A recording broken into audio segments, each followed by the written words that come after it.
Selamat siang Pak Guru, perkenalkan nama saya Niputua Cinta Dewi, saya dari kelas 12 MIPA 5, nomor absen 26. Di sini saya akan menjelaskan mengenai Kabinet Indonesia pada masa demokrasi liberal yang dimulai pada tahun 1950 sampai 1959. Pada masa ini sudah 7 kali demokrasi liberal berganti menteri. Yang pertama itu ada Muhammad Natsir, lalu ada Sukiman Wirjo Sanjojo, habis itu ada Wilopo, habis itu ada Ali Sastroami Jojo 1, habis itu ada Ali Sastroami Jojo 2. Lalu ada Burhanuddin Harahap, habis itu Dejuanda Kartawijojo. Nah, di sini saya akan membahas terlebih dahulu pada masa kabinet Muhammad Natsir yang dilantik pada tanggal 7 September 1950 sampai 21 Maret 1951. Program kerja yang dilakukan yaitu ada mencapai konsolidasi dan penyempurnaan susunan pemerintahan serta membentuk peralatan negara yang kuat dan daulat. Nah, keberhasilan yang diraih yaitu ada Indonesia masuk PBB, habis itu ada di bidang ekonomi ada Sumitro Plan yang mengubah ekonomi Indonesia ke ekonomi nasional. Masalah yang dihadapi pada kabinet ini yaitu seringnya mengeluarkan undang-undang darurat yang mendapat kritikan dari partai oposisi. Upaya perjuangan masalah Irian Barat dengan Belanda mengalami jalan buntu atau kegagalan. Nah, kegagalan yang dialami kabinet ini yaitu ada kegagalan kabinet dalam menyelesaikan masalah Irian Barat. Lalu yang kedua, di sini saya akan membahas mengenai kabinet Sukiman yang dilantik pada tanggal 27 April 1951 sampai 3 April 1952. Program kerja yang dilakukan pada kabinet ini yaitu menjamin keamanan dan ketentraman, lalu mempercepat persiapan pemilihan umum. Keberhasilan yang diraih pada kabinet ini yaitu terjadi perubahan skala prioritas dalam pelaksanaan programnya dari program menggiatkan usaha keamanan dan ketentraman. Masalah yang dihadapi pada kabinet ini yaitu adanya krisis moral yang ditandai dengan munculnya korupsi yang terjadi pada setiap lembaga pemerintahan dan kegemaran akan barang-barang mewah. Lalu masalah Irian Barat belum juga terselesaikan. Kegagalan yang dialami pada kabinet ini yaitu muncul pertentangan dari Masyumi dan PNI atas tindakan Sukiman sehingga menarik dukungannya pada kabinet tersebut.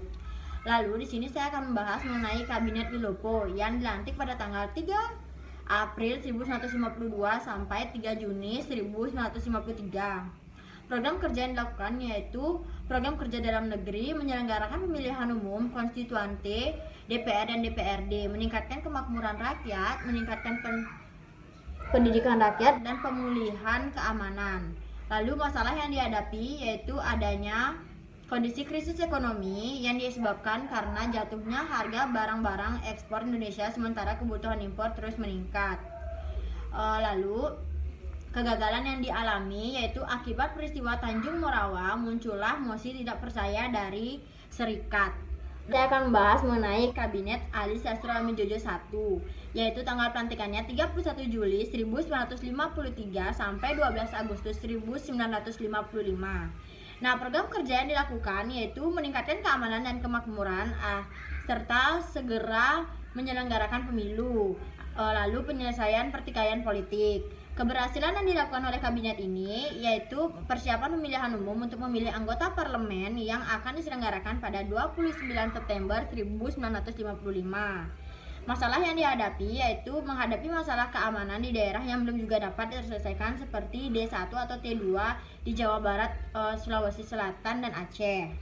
Habis itu kegagalan yang dialami yaitu NU menarik dukungan dan menterinya dari kabinet sehingga keretakan dalam kabinetnya. Lalu di sini saya akan membahas mengenai Burhanuddin Harahap. Nah, di sini Burhanuddin Harahap itu dilantik pada tanggal 12 Agustus 1955 sampai 3 Maret 1956. Program kerja yang dilakukan yaitu masalah desentralisasi, inflasi, pemberantasan korupsi, dan perjuangan pengembalian Irian Barat. Keberhasilan yang didapatkan yaitu pemberantasan korupsi dengan menangkap para pejabat tinggi yang dilakukan oleh polisi militer. Lalu terbinanya hubungan antara Angkatan Darat dengan kabinet Burhanuddin. Nah, masalah yang dihadapi yaitu banyaknya mutasi dalam lingkungan pemerintahan dianggap menimbulkan ketidaktenangan. Lalu kegagalan yang didapatkan yaitu dengan berakhirnya pemilu, maka tugas kabinet Burhanuddin dianggap selesai. Lalu sekarang saya akan membahas mengenai kabinet Ali Sastro Amijojo II. Nah, di situ dilantik pada tanggal 20 Maret 1956 sampai 4 Maret 1957. Program yang dilakukan yaitu perjuangan pengembalian Irian Barat dan pembentukan daerah-daerah otonomi yang telah mempercepat terbentuknya anggota-anggota DPRD. Lalu keberhasilan yang didapatkan yaitu mendapat dukungan penuh dari presiden dan dianggap sebagai titik tolak dari periode planning and investment. Hasilnya adalah pembatalan seluruh perjanjian KMB. Masalah yang dihadapi yaitu berkorbannya semangat anti Cina di masyarakat. Kegagalan yang juga dihadapi yaitu mundurnya jumlah menteri dari Masyumi membuat kabinet hasil pemilu 1 ini jatuh dan menyerahkan mandatnya pada presiden.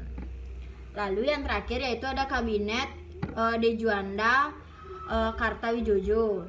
Nah, itu dia dilantik pada tanggal 9 April 1957 sampai 5 Juli 1959. Program kerja yang dilakukan yaitu Pancakarya, yaitu membentuk Dewan Nasional, normalisasi keadaan Republik Indonesia, melancarkan pelaksanaan pembatalan KMB, perjuangan pengembalian Irian Barat, mempergiat atau mempercepat proses pembangunan. Keberhasilan yang didapatkan yaitu mengatur kembali batas perairan nasional Indonesia melalui deklarasi Dejuanda dan mengatur mengenal laut, pedalaman, dan laut teritorial. Masalah yang dialami yaitu keadaan ekonomi dan keuangan yang semakin buruk sehingga program pemerintahan sudah dilaksanakan.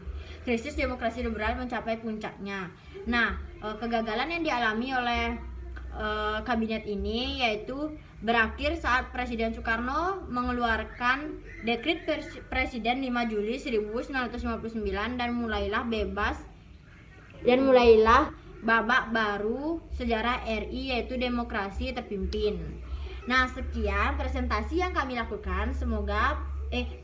saya lakukan. Semoga Bapak Guru bisa mendengarkan dan presentasi saya bisa jelas. Terima kasih.